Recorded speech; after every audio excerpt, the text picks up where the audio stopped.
Juárez y su México, por Ralph Broder. 52. Quinta parte. El Imperio.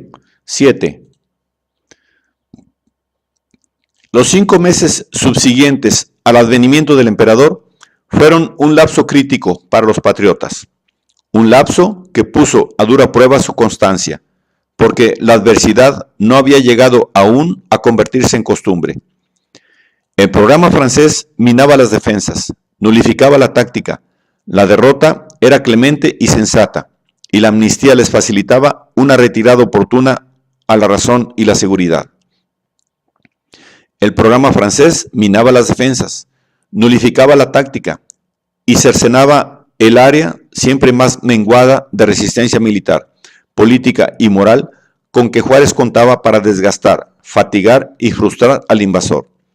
El cansancio y el desaliento diezmaba las filas de una causa que parecía ya perdida. Los liberales de la primera hora preveían la última, y los intelectuales que carecían de savia popular para sostener su fe eran muy susceptibles al desfallecimiento y atravesaron la hora de la modorra con suma dificultad. Manuel Zamacona era uno de aquellos. En el verano de 1864 escribió al presidente en un tono tan desesperado que cayó en el de la Sagrada Escritura. Creo que tengo más razón que el apóstol para dirigirme a usted y gritar, como él, sálvanos, Señor, porque siento las olas que suben para engullirnos. La misma faz de la tierra que pisamos está cediendo, y no puedo esperar la salvación de un prodigio sobrenatural, sino de la unión de las fuerzas humanas. Las olas de la intervención avanzan, Señor, sin encontrar dique ni resistencia. Este rincón remoto que no han alcanzado aún, se desmorona bajo nuestros pies y se convierte en terreno hostil y peligroso. El hombre capaz de lanzar aquel grito, con angustia sincera, estaba ya perdido. Todo le abandonaba menos el estilo, y el estilo lo denunciaba. Manuel Zamacona se había educado en el seminario y recaía en la fraseología del aula con la misma facilidad con que los sabios desilusionados recurren a las doctrinas anodinas de su cuna. Su racionalismo era una convicción adquirida, y ante la realidad brutal, las frágiles seguridades de la razón le faltaron tan completamente, que la misma confesión del lapso se revestía de la fluida, fácil, ficticia elocuencia de sus primeras disciplinas. Zamacona tenía más razón que el discípulo para desesperar de las fuerzas humanas. Había llevado el apostolado de la razón hasta el borde de la incredulidad y del desmayo. Era imposible no quedarse confundido, confesó, por los progresos que había alcanzado la intervención al realizar proyectos que hacía un año les parecían irrisorios y que en aquel entonces no habían vacilado en calificar de quimeras.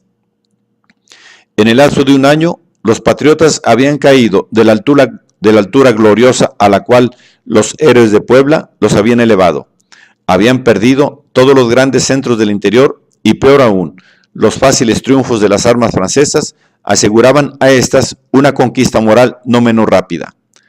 ¿Cómo ha podido extenderse el invasor en el país, desplegando sin interrupción inmensas líneas militares? ¿Cómo ha logrado restablecer la seguridad de los grandes caminos? ¿Cómo ha sabido seducir ciertas poblaciones? ¿Cómo ha captado la confianza del público que deposita entre sus manos conductas de plata como hace mucho no se habían visto?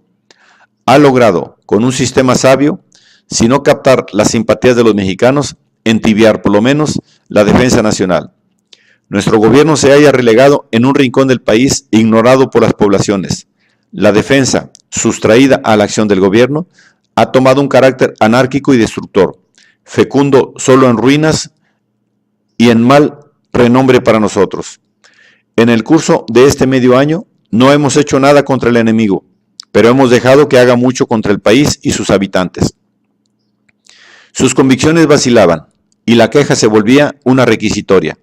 La hora menguada puso a prueba la tenacidad, la visión, la fe de los más firmes. Para los tímidos, no era esto el momento de pensar. Su voluntad, puramente intelectual, era vulnerable. Su fe, por falta de voluntad, no hallaba vado. Y el discípulo sensato solo sabía gachapear, incapaz de pasar las olas de la Galilea a pie enjuto. Afortunadamente para el Señor, Juárez no tuvo que contestar la súplica. La carta se extravió y cayó en manos del enemigo, llegando así a su destino justo. Servía admirablemente los fines de la propaganda francesa y Bazaine la archivó, con otros documentos del mismo carácter, que lo autorizaban a asegurar a Napoleón que el gobierno de Juárez estaba in extremis y que nadie ya le hacía caso. Bazaine tenía paciencia y fe. En esa estación de patriotas decididos, le bastaba aguardar el fruto maduro de su táctica. Abandonando la lucha desigual, Uraga se había pasado al imperio, aunque sin su ejército. Doblado, conduciendo a 6,000 soldados al combate en Matehuala, había sido derrotado, y después de regatear un salvoconducto a la capital, había cambiado de parecer y emigrado a los Estados Unidos. Al perder la batalla, poco había perdido de su fama como el más hábil de los políticos mexicanos. Se dice, informó Bazaine a París, que Doblado manifestó a sus íntimos que solo tenía que hacerse derrotar para salir con honor a los ojos del país. Un modo vale otro, y esto pinta al hombre. En cuanto a Juárez, no creo que pueda sostenerse en Monterrey, después del descalabro de Doblado, y Vidaurri, se dice, está tornando a la campaña para expulsarlo si no sale antes. El terreno se otoñaba con cada defección. Doblado y Uraga, empero, no habían pasado por el fuego de Puebla. Los graduados de esa prueba encontraron el salvamento en el peligro, y González Ortega, Porfirio Díaz, Berriozábal y Negrete estaban siempre en pie de guerra, campeando cada uno con 2 o 3,000 hombres, y Bazaine, aunque reacio a desplegar sus líneas, dirigió 3 columnas contra Monterrey, para expulsar a Juárez del país o empujarlo por lo menos dentro del desierto de Mapimí, donde le sería imposible reclutar tropas o hacerse de provisiones. El gobierno trashumante salió de Monterrey a mediados de agosto. La evacuación se realizó bajo el fuego de un batallón de mexicanos tornadizos. Juárez estaba a la mesa cuando los rebeldes penetraron en el barrio, y su escolta le mandó decir que se apresurara, pero nunca en la vida se le había visto correr, y mucho menos para salvar la vida, y solo al terminar el plato, subió en el coche y se alejó tranquilamente en pleno tiroteo. En las afueras, un batallón leal cubrió su retirada, y estaba ya bien adelantado en el camino cuando los franceses entraron en Monterrey 4 días más tarde. En el curso de la migración larga y lenta que lo llevaba, por jornadas dilatadas hacia el norte, y que duró 2 meses, hubo días en que viajaba sin escolta, protegido solo por el país y por el pueblo. Amplia protección, a medida que se multiplicaban las leguas entre él y la línea de defecciones contagiosas. El país era vasto y poco poblado, y el enemigo era un fantasma, o cuando mucho, un recuerdo casi olvidado. Un día, empero, la familia oficial se vio amenazada por una polvareda enorme que rastreaba el desierto y se acercaba rápidamente. Y como no había dónde ponerse a cubierto y el coche había perdido contacto con la pequeña escolta que seguía de lejos, Juárez bajó y propuso a los demás que se enfrentaran al desastre que al fin les había alcanzado. Los ministros le hicieron escolta y el presidente cogió la delantera con su acostumbrada serenidad y entereza. Pero apenas puestos en marcha, un viento despejó la polvareda y reveló un rebaño de ovejas que pastaba plácidamente en la llanura. Todos volvieron al coche, divertidos, sí, pero un poco desconcentrados por la conducta de don Benito. ¿Qué lo sabía ya el presidente Pastor? Pues, quién sabe. Nadie lo supo nunca, porque nadie se atrevió a preguntarle. Pero Prieto conservó el recuerdo entre los más preciados de su transmigración pitagórica. Más que nunca escasean las anécdotas y se hallaba reducido a su último héroe. De la lealtad del pueblo no había duda alguna. En una aldea, un ciego se acercó al presidente, tocando el tambor, y le dirigió la palabra con una elocuencia que llamó la atención, por no decir la envidia, de los ministros. Habló poco más o menos así, según uno de ellos. Nunca tanto como ahora he deseado la vista para ver al hombre más eminente de mi país. Dicen los que ven que el sol es más hermoso en su ocaso que al principio o en la mitad de su carrera. Y así me parece a mí más grande el presidente de la República en este remoto estado, que en México, mandando a los que mandan. Sus eminentes virtudes me son bien conocidas, porque hay cosas tan claras que hasta los ciegos las ven. Después de esta peroración, tocó aquel buen mexicano en su tambor una diana, con habilidad y entusiasmo. A veces, la elocuencia del pueblo tomó formas tan efusivas que apenaban al presidente. En el pueblo de Hidalgo, del Parral, los campesinos se sustituyeron a los caballos del coche y hubieran arrastrado los tiros, a no ser por su prohibición formal de tributarle un homenaje indigno de hombres libres. Pero solo al bajar del coche y sujetarse a sus brazos, recuperó su libertad de acción. Al llegar a Chihuahua, los patriotas invadieron su aposento, obligándolo a acompañarlos al sitio de la ejecución de Hidalgo y a pronunciar un discurso ante el monumento. Y no contentos con el héroe que se hallaba en el pedestal, lo aclamaron como el segundo Hidalgo, antes de dejarlo en libertad. Entretanto, González Ortega había atacado a los franceses en el estado de Durango. Sufrió una derrota en Mahoma, y el enemigo se había apoderado de Matamoros, donde embargó las entradas aduanales indispensables para la defensa del país. En Chihuahua, una vasta extensión de territorio deshabitado separaba al gobierno del enemigo, pero también de sus partidarios, y el presidente se vio reducido, por fuerza, al papel de un espectador de la lucha, sin la posibilidad de ejercer más que un control remoto y formal sobre la resistencia.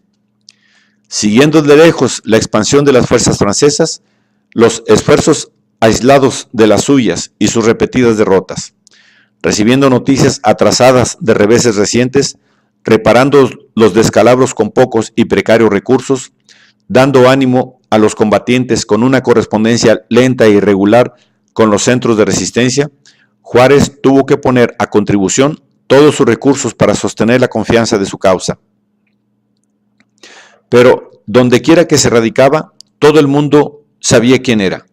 La casa quedaba abierta de día y de noche, y más de una vez los amigos le suplicaron que cerrara las puertas, hasta que un día les contestó de una vez para siempre: la causa buena no se persigue. ¿Qué me han de hacer? Pero no está por demás que se cuide. ¿De quién? Del enemigo. ¿Para qué? Si vamos a triunfar. Ustedes lo van a ver. Y así fue. Los más ciegos vieron la mañana hecho hombre en aquellos días sombríos. Suyas eran las virtudes feraces del sol engendrando la fe en el desierto. A su derredor brotaba la devoción buscando cómo servirle. Y buscando en balde. La esposa de un diputado que acompañaba la marcha solicitó repetidas veces el favor de atender a sus necesidades. No tenía ninguna. Su modo de vivir era frugal. Su eficiencia, una defensa impenetrable. La casa, amueblada con lo estrictamente necesario, no tenía comodidades. Pero teniendo en dónde reposar su cabeza, el señor presidente no necesitaba más. La noche la pasaba leyendo, escribiendo, durmiendo poco. Madrugaba con los albores del día. Salía a tomar el fresco en el jardín público. Regresaba al cuarto y se quedaba ahí trabajando todo el día. ¿Qué se podía ofrecerle? Nada. Años más tarde, la señora suspiraba siempre. ¡Ay! Y en su trato era un dulce, un dulce. Necesidades las tenía, pero eran las del desierto. La familia oficial de 1864 era tan pobre y escasa como la familia enferma de 1858. De los compañeros de antaño, solo Prieto andaba siempre en la lucha. Ocampo, Degollado, Valle, Miguel Lerdo de Tejada, Zamora, todos habían bajado a la tumba. Los demás andaban dispersos o inactivos. Manuel Zamacona vagaba. ¿Dónde? Manuel Ruiz estaba fuera del combate, ni acá ni allá. Las aguas de la Galilea subían por todas partes, y los apóstoles de anteayer vadeaban uno tras otro en las olas. Los iconoclastas descansaban en las orillas. Ignacio Ramírez, retirado en un puerto del Pacífico, ridiculizaba al presidente perpetuo. Ignacio Altamirano, retirado en Acapulco, leía Altazo. Zarco contemporizaba en los Estados Unidos. Doblado había pasado la frontera. Los demás no estaban muy lejos de ella. La resistencia moral quedó concentrada en el pequeño nudo de incorruptibles que formaban la familia oficial de 1864. Y dos, cuando menos, compensaban la ausencia de los antiguos. Sebastián Lerdo de Tejada, hermano menor del reformador, y José María Iglesias, colaboradores leales del presidente y espíritus afines, merecieron la confianza depositada en ellos por el veterano. En ellos también ardía la fe, nutrida por su propia ausencia innata y no menos constantemente que la suya, pero no eran los compañeros de los primeros tiempos. La familia oficial de 1864, tan sana como la enferma de 1858, era un círculo oficial, no una familia. Y para la renovación diurna de su espíritu, Juárez tenía que sacar agua de su propia sed. Su vida íntima revistió, por lo tanto, una importancia, o más bien dicho, una prominencia, que afectaba el interés público. Su vida íntima estaba concentrada en su familia, y como se había separado de ella en Monterrey, la salud de los suyos era lo que más lo atormentaba en el desierto. Una familia de 9 jóvenes, de todas las edades, desde una hija casada hasta una criatura recién nacida. Era muy numerosa y delicada para acompañarle en sus peregrinaciones, y había optado por desterrarlos, con su esposa y su yerno, a los Estados Unidos.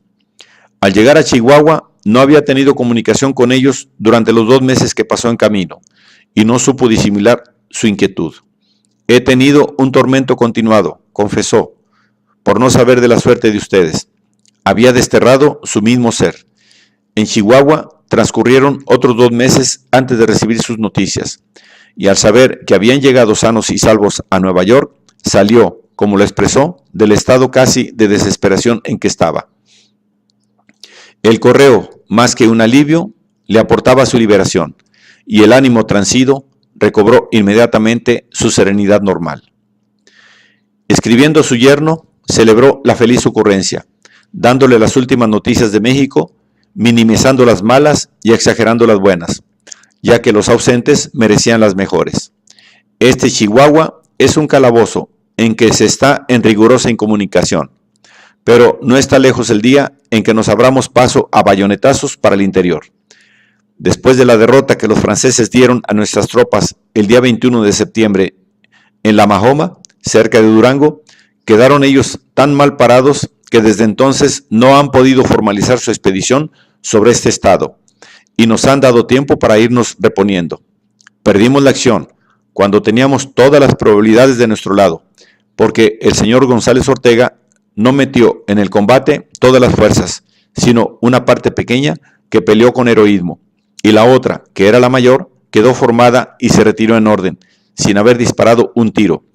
Y lo peor es que cuando esta fuerza, que era de 1,500 infantes por lo menos, estaba ya a 10 leguas del enemigo, sin que éste lo persiguiera, el general en jefe, por descuido o por despecho, la dejó desbandarse. Estos hechos no se han publicado, ni conviene que se publiquen, por estar el enemigo al frente, y solo las refiero a usted para que esté al tanto de una de las causas de nuestras desgracias.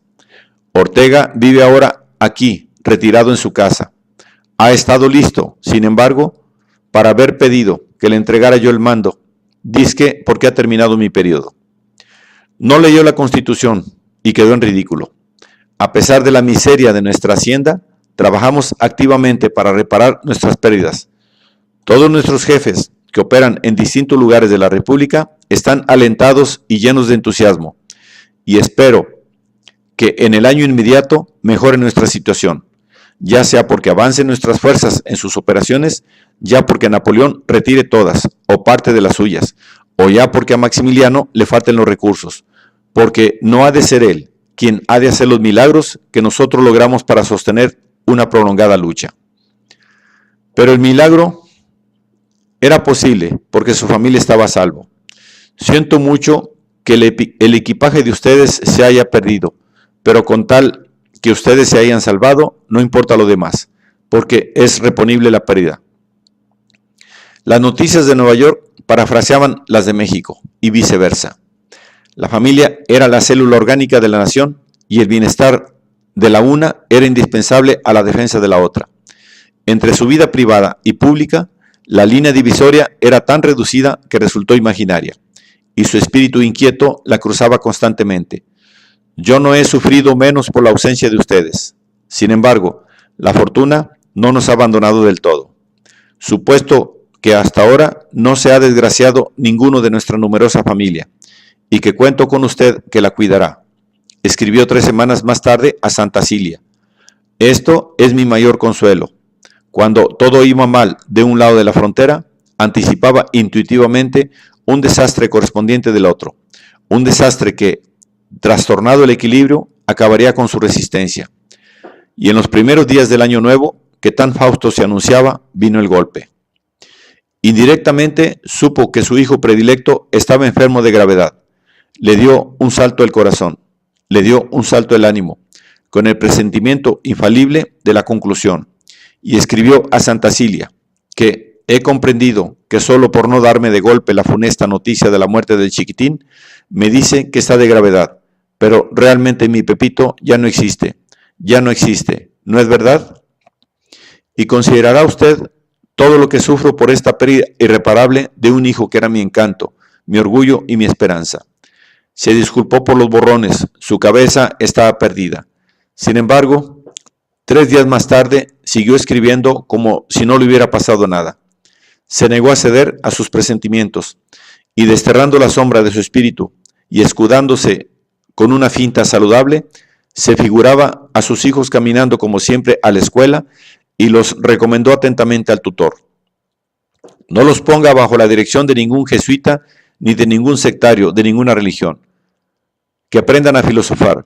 Esto es que aprendan a investigar el porqué o la razón de las cosas, para que en su tránsito por este mundo tengan por guía la verdad, y no los errores y preocupaciones que hacen infelices y degradados a los hombres y a los pueblos.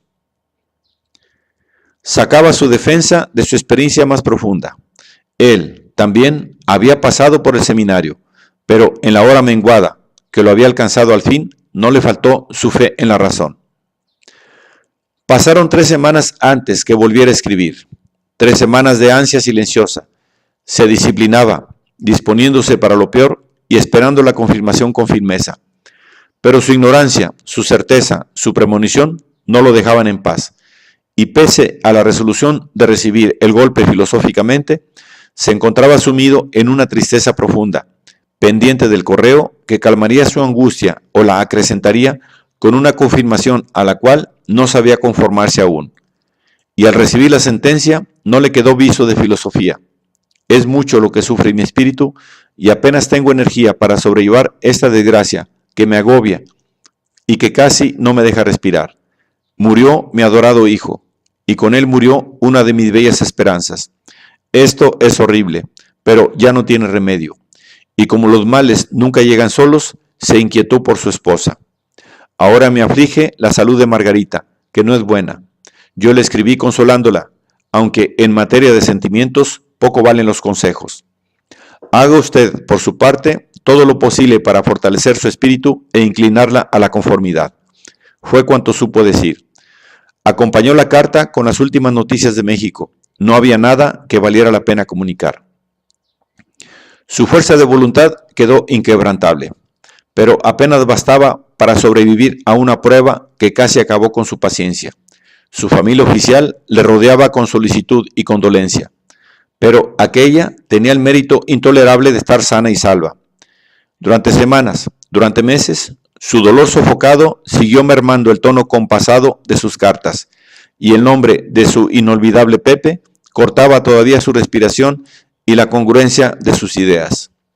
Una vez, por un lapso sin precedente, una pausa del ánimo laborioso, en una comunicación oficial dirigida a la legación de Washington, aludió a su pérdida personal al lado de una cuestión política y en el mismo plan que la cosa pública. El equilibrio tambaleaba, pero el padre de la patria sostuvo el peso más exigente con una voluntad no solo invencible, sino vigorizada por su pena personal. La herida estaba fresca todavía cuando, En un banquete organizado en honor de su cumpleaños, se puso en pie para corresponder los brindis. Las frases iniciales salieron cortas, espasmódicas. Brindo por la independencia nacional, ciudadanos, porque al invocar este nombre sagrado, todo ceda al sentimiento de la patria, porque la hagamos triunfar o perezcamos, porque el sentimiento de la independencia sea el vínculo de todos los mexicanos, sin otra exclusión que la de los enemigos de la patria. Al amenazar los aplausos, siguió con la voz desanudada. Señores, dar la vida por la independencia es recibir un gran bien. Darla cuando se ve un hombre obligado por el ejemplo de tantos mexicanos dignos, apenas sería llenar un deber. Sin afectación de modestia, sin que quede en el fondo de mi copa un sentimiento hipócrita, repito que los hombres somos nada, que los principios son el todo. Que, más grande nuestra causa que todos los tiranos y su poder y sus ejércitos, triunfará en breve, y que México renovará el testimonio espléndido que ofreció al mundo el 16 de septiembre de 1810, mostrándose digno del triunfo de su sagrada autonomía. La frase consagrada provocó la ovación de costumbre, pero los gritos de ¡Viva Juárez! No satisfacieron a sus amigos, y al brindar uno de ellos por la salud de su familia, el presidente se puso de pie y contestó, ronco y jadeante: yo aquí veo la patria, y ante ella protesto que mi sacrificio es nada, que el sacrificio de mi familia sería mucho, infinito para mí, pero que si es necesario, sea. E incapaz de proferir una palabra más, se sentó entre los vítores estentorios de la concurrencia.